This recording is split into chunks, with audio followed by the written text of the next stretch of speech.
Chapter number 1 real numbers में सिर्फ एक ही फॉर्मूला है जो कि है HCF multiplied by LCM is equal to product of the numbers. For example हमारे पास दो नंबर्स है P और Q, तो PQ का HCF मल्टीप्लाइड बाय PQ का LCM is equal to P multiplied by Q। Chapter number 2 polynomials में हमें ध्यान रखना होता है क्वाड्रेटिक पॉलिनोमियल और उसके जीरोस के बीच का रिलेशन। तो अगर अल्फा और beta are the roots of the quadratic polynomial ax² plus bx plus c, तो अल्फा प्लस बीटा यानी कि sum of the roots is equal to minus b upon a और अल्फा इंटू बीटा यानी कि product of the roots is equal to c upon a।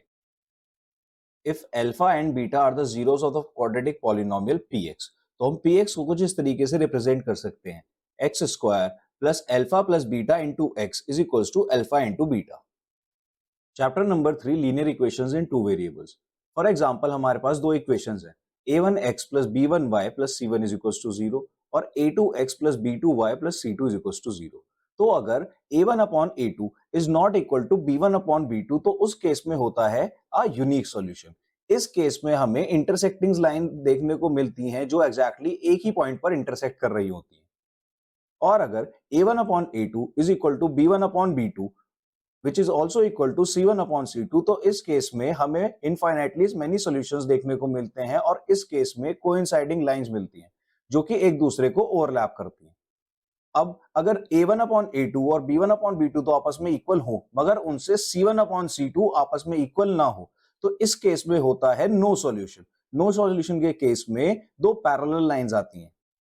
Chapter number 4 quadratic equation. किसी भी quadratic equation की general form होती है ax² plus bx plus c is equals to 0, जहां पर ax² का कोफिशिएंट होता है, bx का कोफिशिएंट होता है और c एक कांस्टेंट होता है। उस इक्वेशन के डिस्क्रिमिनेंट की वैल्यू b² माइनस 4ac के इक्वल होती है। डिस्क्रिमिनेंट को हम d से डिनोट करते हैं। किसी भी क्वाड्रेटिक इक्वेशन के रूट्स के नेचर उसके डिस्क्रिमिनेंट की वैल्यू को देखकर बता सकते हैं। अगर d की वैल्यू 0 से कम है तो उस केस में इमेजिनरी रूट्स आते हैं और d की वैल्यू 0 के इक्वल है तो उस केस में रियल एंड इक्वल रूट्स आते हैं। और d की वैल्यू अगर 0 से बड़ी है तो उस केस में रियल और अनइक्वल रूट्स आते हैं।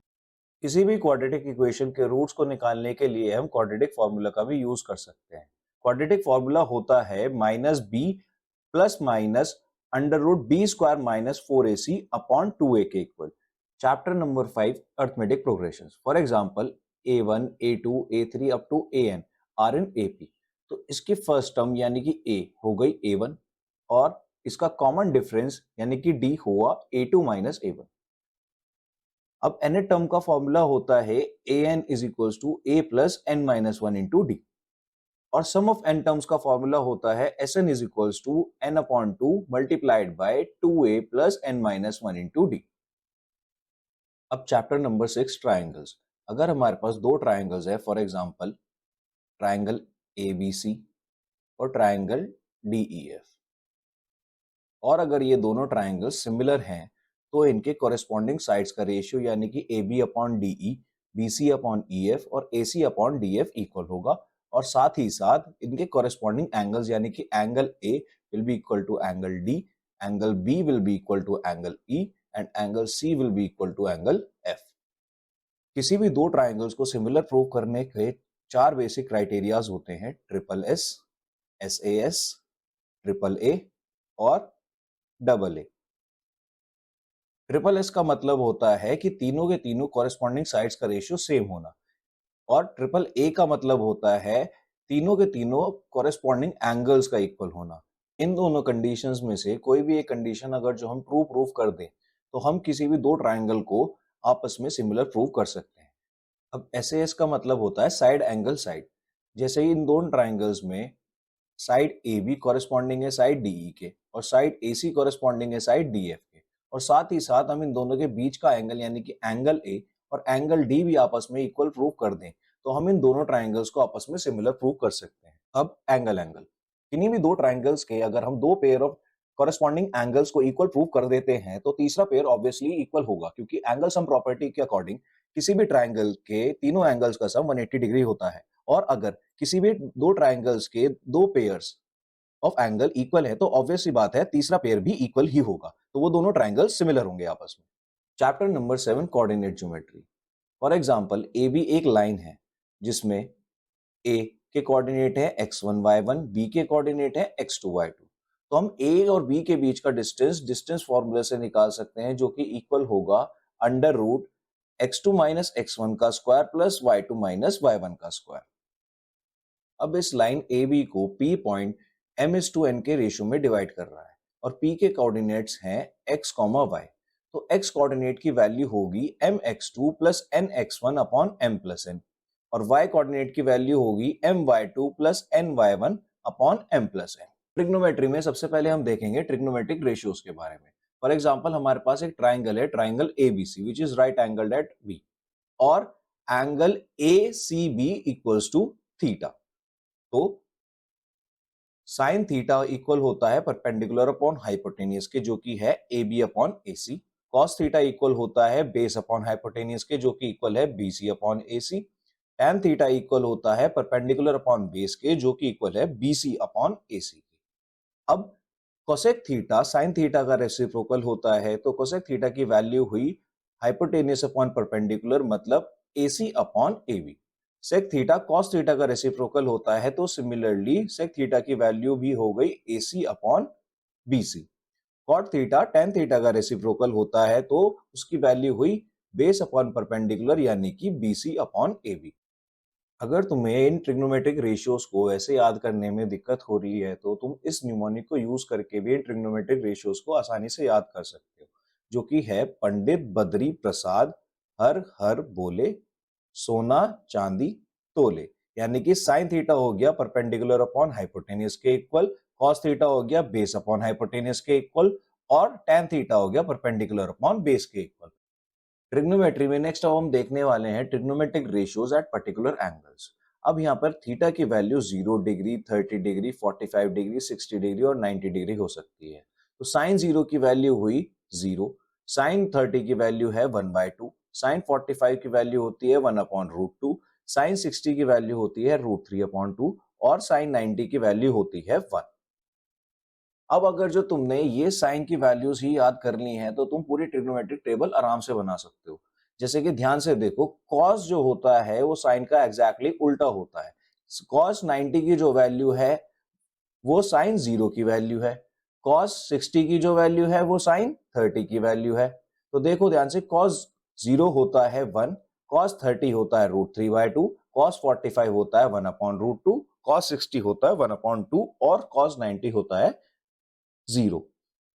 अब tan 0 की वैल्यू होती है 0, tan 30 की वैल्यू होती है 1/√3, tan 45 की वैल्यू होती है 1 और tan 60 की वैल्यू होती है √3 और tan 90 होता है नॉट डिफाइंड। अब ध्यान से देखो, तुम tan की वैल्यूज भी साइन और कॉस की वैल्यूज को यूज करके आराम से निकाल सकते हो, क्योंकि tan थीटा इक्वल होता है sine theta upon cos theta के। तो 0/1 0 के इक्वल, 1/2 अपॉन √3/2 आ गया 1/√3 के इक्वल, 1/√2 डिवाइडेड बाय 1/√2 गिव्स 1 और √3/2 डिवाइडेड बाय 1/2 गिव्स √3 और 1 डिवाइडेड बाय 0 होगा नॉट डिफाइंड, क्योंकि हम 0 को कितने भी बड़े नंबर से मल्टीप्लाई कर ले, हम कभी भी 0 को 1 के इक्वल नहीं ला के रख सकते। कॉट थीटा रेसिप्रोकल होता है tan थीटा का, तो इसकी वैल्यूज एग्जैक्टली tan की वैल्यूज की रेसिप्रोकल होंगी। तो 0 का रेसिप्रोकल होता है नॉट डिफाइंड, 1/√3 का रेसिप्रोकल √3, 1 का रेसिप्रोकल 1, √3 का रेसिप्रोकल 1/√3 और नॉट डिफाइंड यानी कि जो पहले 1/0 के इक्वल था तो वो अब 0 के इक्वल आ जाएगा। सेक थीटा रेसिप्रोकल होता है कॉस थीटा का और कोसेक थीटा रेसिप्रोकल होता है साइन थीटा का। अब चलो एक एक करके देखते हैं ट्रिग्नोमेट्रिक आइडेंटिटीज को। तो cos square theta plus sine square theta equal होता है 1 के। अगर हमें कॉस स्क्वायर थीटा की वैल्यू सिर्फ साइन की टर्म्स में लिखनी है तो वो होगी 1 माइनस साइन स्क्वायर थीटा, और साइन स्क्वायर थीटा की वैल्यू हमें कॉस की टर्म्स में लिखनी है तो वो होगी 1 माइनस कॉस स्क्वायर थीटा। अब sec square theta minus tan square theta 1 के इक्वल होता है। सेक स्क्वायर थीटा की वैल्यू अगर हमें टेन स्क्वायर थीटा की टर्म में चाहिए तो वो होगी 1 plus tan square theta. Tan square theta की वैल्यू अगर हमें सेक की टर्म्स में चाहिए तो वो होगी सेक स्क्वायर थीटा माइनस 1। अब third identity, cosec square theta minus cot square theta is equals to 1। Cosec square theta की वैल्यू अगर हमें कॉट थीटा की टर्म्स में चाहिए तो वो होगी 1 plus cot square theta. Cot square theta होगा cosec square theta -1। Areas related to circles. अब एरिया ऑफ अ सर्कल का फॉर्मूला तो तुम सभी लोगों को पता होगा, जो कि इक्वल होता है पाई आर स्क्वायर के, जहां पर r is equal to the radius of the circle. अब हमारे पास कोई एक सर्कल है जिसका सेंटर है ओ, और ए और बी पॉइंट्स पर ओ से हमने रेडियसेस बना रखी हैं। इसमें ओ ए और ओ बी के बीच में जो एंगल बन रहा है सेंटर पे, वो है थीटा। तो इस सेक्टर का एरिया जो होगा वो इक्वल होगा theta by 360 into pi r square के। और ए से लेकर बी तक जो लेंथ ऑफ आर्क है उसका फॉर्मूला होगा theta by 360 into 2 pi r के इक्वल। अब फॉर एग्जांपल हमारे पास ये सर्कल है जिसका सेंटर है ओ, और इसको कॉर्ड ए बी ने दो सेगमेंट्स में डिवाइड कर रखा है, विच इज माइनर सेगमेंट और मेजर सेगमेंट। तो हमें माइनर सेगमेंट का एरिया निकालना है, तो area of minor segment will be equal to theta upon 360 into pi r square minus 1/2 sine theta into r square. ये जो माइनस का 1/2 sine theta into r square है, ये इस ट्राइंगल का एरिया है, जिसको तुम्हें इस बड़े सेक्टर के एरिया में से माइनस करना है, तो तुम्हें ये माइनर सेगमेंट का एरिया मिल जाएगा। अब मेंसुरेशन का second chapter, surface areas and volumes. इस चैप्टर में हम अलग अलग सॉलिड फिगर्स की curve surface area, total surface area और वॉल्यूम्स निकालते हैं। और सबसे पहला फिगर जो हमें देखना है वो है क्यूबॉइड। क्यूबॉइड की curve surface area, total surface area या वॉल्यूम निकालने के लिए हमें 3 डायमेंशंस की जरूरत पड़ती है, जो कि है लेंथ, ब्रेथ और हाइट। क्यूबॉइड का कर्व सरफेस एरिया होता है 2 into h multiplied by l plus b. Total surface area होता है 2 into l b plus b h plus l h, और वॉल्यूम का फॉर्मूला होता है l into b into h. अब क्यूब की तरफ चलते हैं। क्यूब की डायमेंशन सारी सेम रहती है, मतलब कि क्यूब की जो सारी साइड्स रहती हैं, सारी एजेस रहती हैं, वो सब सेम रहती हैं, और उनको हम ए से डिनोट करते हैं। तो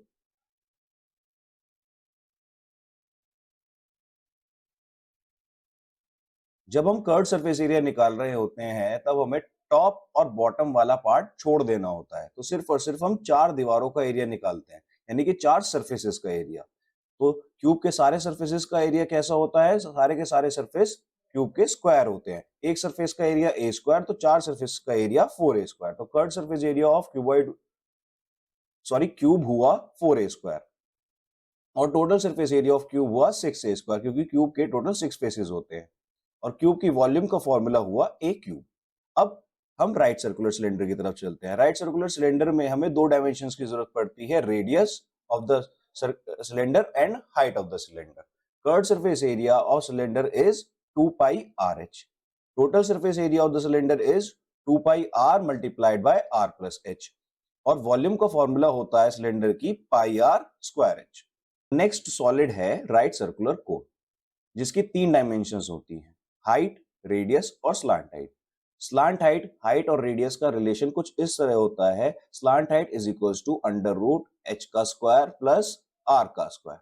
अब राइट सर्कुलर कोन का कर्व सरफेस एरिया होता है pi r L, total surface area होता है pi r L plus are, और वॉल्यूम का फॉर्मूला होता है 1/3 पाई r square H.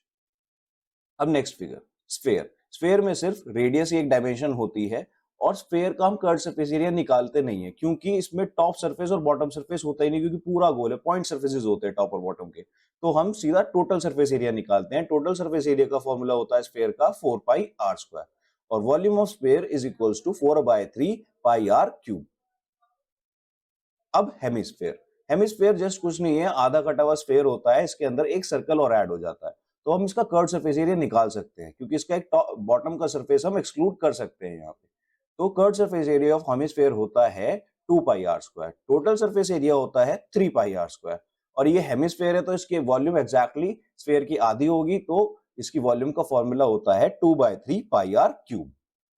Formula point of view से सबसे इंपॉर्टेंट चैप्टर है हमारा स्टैटिस्टिक्स, क्योंकि इसके अंदर अगर तुम्हें फॉर्मूले आते हैं तभी तुम इसके क्वेश्चन सॉल्व कर पाओगे, अदरवाइज कोई चांस नहीं है कि तुम इसके क्वेश्चन सॉल्व कर लो। तो सबसे पहले चीज जो हमें यहाँ पे देखनी है वो है मीन। मीन होता है एवरेज। मीन निकालने के दो फॉर्मूले हैं तुम्हारे सिलेबस में, एक डायरेक्ट मेथड और एक assume mean method. Direct method का फॉर्मूला होता है sigma fi xi upon sigma fi, और अज्यूम मीन मेथड का फॉर्मूला होता है a plus sigma fi di upon sigma fi।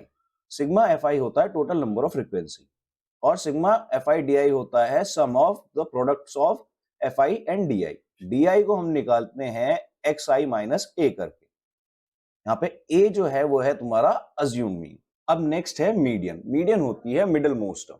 Median का फॉर्मूला होता है L plus h into n by two minus c f upon f. यहाँ पे तुम्हें क्यूमुलेटिव फ्रीक्वेंसी भी का भी एक कॉलम बनाना पड़ता है, तो ध्यान रखना। तो L होता है lower limit of the median class, H होता है width of the median class, F होता है frequency of the median class और CF होता है cumulative frequency just above the median class. अब हमें देखना है मोड। मोड होता है the highest occurring term in the data. तो मोड का फॉर्मूला होता है xk plus h into F के माइनस एफ के minus one upon 2fk minus F के माइनस वन माइनस एफ के प्लस वन। तो सबसे पहले तुम्हें यहाँ पे मॉडल क्लास डिफाइन करनी होती है। मॉडल क्लास होती है जिस भी क्लास की सबसे हाईएस्ट फ्रीक्वेंसी होगी। तो xk उसकी लोअर लिमिट हो गई, fk हो गई frequency of the modal class, fk minus one है frequency of the class preceding the modal class, मतलब वो वाली फ्रीक्वेंसी जो जस्ट मॉडल क्लास के ऊपर है, और fk प्लस वन हुई frequency of the class succeeding the modal class, यानी कि फ्रीक्वेंसी जो मॉडल क्लास के नीचे वाली फ्रीक्वेंसी है, और h है with of the modal class. With of the modal class को तुम सीधा सीधा upper limit minus lower limit से निकाल सकते हो।